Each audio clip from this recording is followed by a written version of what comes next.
হে আমার প্রতিপালক, আমি আপনার নিকট আশ্রয় প্রার্থনা করছি শয়তানের কুমন্ত্রণা হইতে।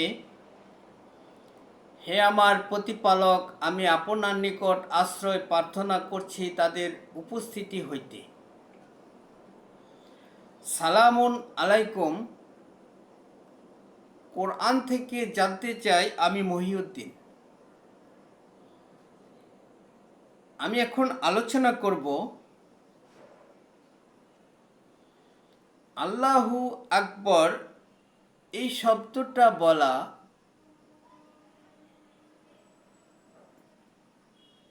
পাপ হবে না সোয়াব হবে। এটা আমি জানতে চাইব তাদের কাছে যারা কোরআন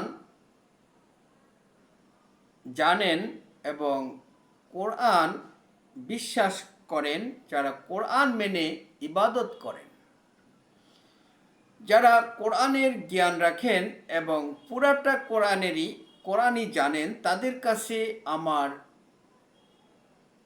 এই জিজ্ঞাসা যে আল্লাহু আকবর বলাটা পাপ হবে নাকি সোয়াব হবে, এই উপলক্ষে আমি কিছু আলোচনা করব। সেই আলোচনা এই জন্যই করব যে কোরআন অনুযায়ী আল্লাহু আকবর বলাটা পাপ না সোয়াব। যেমন ধরুন, সূরা ইখলাসের 1 নম্বর আয়াতে আল্লাহ রাব্বুল আলামিন বলছেন যে বলো আল্লাহ এক এবং অদ্বিতীয়।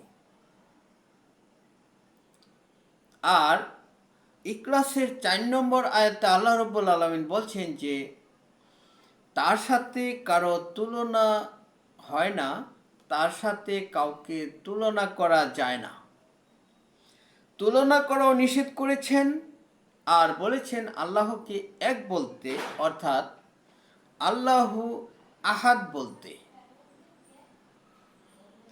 তাহলে এখানে কোরআন দিয়ে পরিষ্কার করে বোঝা গেল যে আল্লাহকে আহাদ বলতে বলা হয়েছে।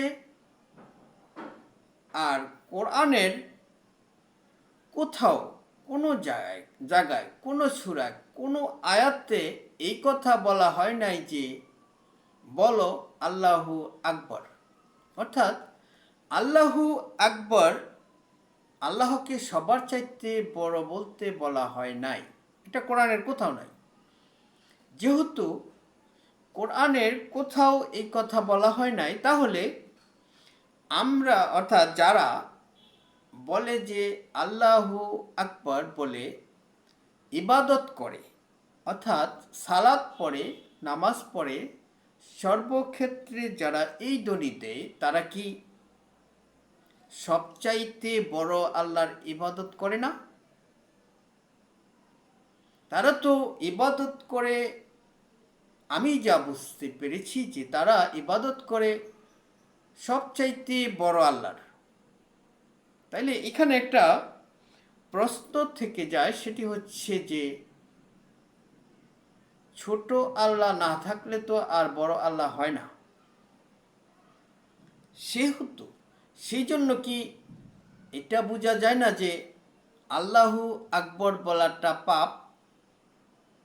যেহেতু এই শব্দটা হচ্ছে বহু বচন,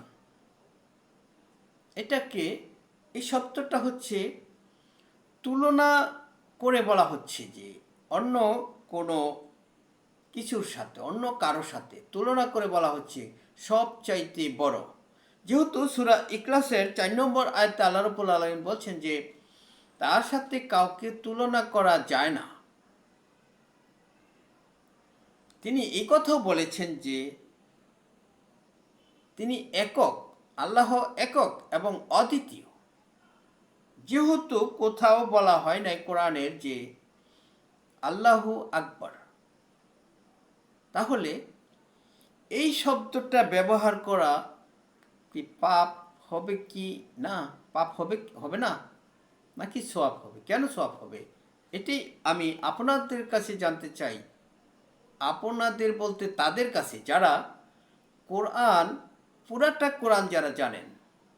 আমি বলছি কোরআনের কোথাও উল্লেখ নাই, বলা হয় নাই যে আল্লাহ আকবার, আল্লাহু আকবার, অর্থাৎ আল্লাহকে সবার চাইতে বড় বলতে কোথাও বলা হয় নাই। হ্যাঁ, বলা হয়েছে যেমন সাক্ষী আল্লাহ রাব্বুল আলামিন সৃষ্টি করেছেন, তার সৃষ্টি জগতের মধ্যে ছোট বড় বলা হয়েছে। সাক্ষী হিসাবে মানুষের অঙ্গ প্রত্যঙ্গ এবং নবী রাসূলগণ, ফেরেশতাগণ, এই সমস্ত কিছুর চাইতে আল্লাহর সাক্ষী, আল্লাহর সাক্ষী, খেয়াল রাখবেন, সবচাইতে বড় সাক্ষী হচ্ছে আল্লাহর সাক্ষী, আল্লাহ যে সাক্ষীটা দিবে। আর ইবাদতের মধ্যে ছোট বড় ইবাদত আছে, আর আল্লাহর স্মরণ ইবাদতের মধ্যে সবচাইতে বড় ইবাদত, আল্লাহর স্মরণ। কিন্তু আল্লাহ সবার চাইতে বড় এরকম কথা কোরআনের কোথাও নাই। আল্লাহর সাক্ষী আর আল্লাহর ইবাদত, আল্লাহর সৃষ্টি, আল্লাহর সমস্ত কিছু তিনি ছোট বড় সৃষ্টি করেছেন। আল্লাহ দ্বিতীয় কোনো আল্লাহ সৃষ্টি করেন নাই যে তার সাথে তুলনা করে বলা যাবে যে আল্লাহর সবচাইতে বড়, অর্থাৎ আল্লাহু আকবার। দেখুন, যারা কোরআন বিশ্বাস করে না তাদের কাছে আমি কিছু জানতেও চাই না যে তারা কেন একাধিক আল্লাহ বিশ্বাস করে, তারা কেন একাধিক মাবুদের ইবাদত করে, আর একাধিক মাবুদকে কেন ছোট বড় তারা বলে। এটা তাদের কাছে আমার জানার কোনো বিষয় নয়, কারণ তারা হচ্ছে মুশরিক, তারা হচ্ছে কোরআন অস্বীকারী। যারা আল্লাহর রসুল অর্থাৎ ঈসা নবীকে আল্লাহর পুত্র বলে আল্লাহর সাথে শরিক করে, তারা খ্রিস্টান। ঈসার মা অর্থাৎ ইমরানের মেয়ে নেককার মহিলা মরিয়ম, তাকে তারা আল্লাহর স্ত্রী বলে, আল্লাহর সাথে শরিক করে। এরা ছোট বড়, কার কত ক্ষমতা, এগুলি তারা বলতে পারে, অর্থাৎ সবচাইতে বড় আল্লাহ তারা বলতে পারে। এ ব্যাপারে তাদের কাছে কোনো জিজ্ঞাসা নয়। ইহুদিরা আল্লাহর পুত্র বলে উজাইর নবীকে, কোনো জিজ্ঞাসা নাই তাদের কাছে, কারণ তারা কোরআন বিশ্বাস করে না, তারা কোরআন মানে না।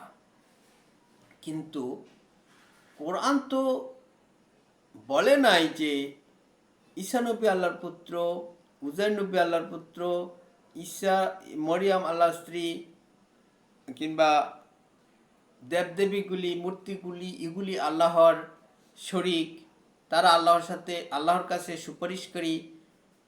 এই সমস্ত কথা যেহেতু কোরআন বলে নাই, সেহেতু ওই সমস্ত ব্যাপারে আমার জানার কোনো আগ্রহ নাই।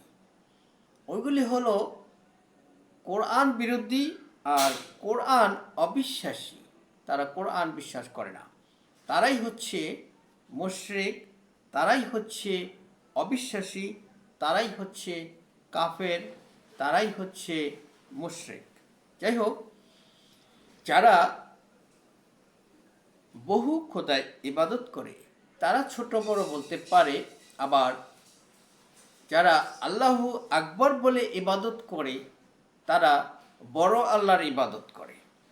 এটা কি সত্যি নয় যে তারা সবচাইতে, সবার চাইতে, সকলের চাইতে বড় আল্লাহর ইবাদত করে? তারা এটা কি বুঝায় না যে আল্লাহু আকবর শব্দ দিয়ে? আল্লাহ তো পরিষ্কার করেই বলে দিয়েছেন যে বলো আল্লাহু আহাদ। এই আহাদ শব্দ ব্যবহার না করে আকবর শব্দ কোথায় থেকে আনা হলো? কোরআনের কোন সূরার কত নম্বর আয়াত থেকে আনা হলো? কোরআন থেকে আমি জানতে চাই, যারা কোরআন জানে তাদের কাছ থেকে। আমি আমার আলোচনা আর দীর্ঘায়িত না করে এখানেই শেষ করছি। আপনাদের উপর শান্তি বর্ষিত হোক।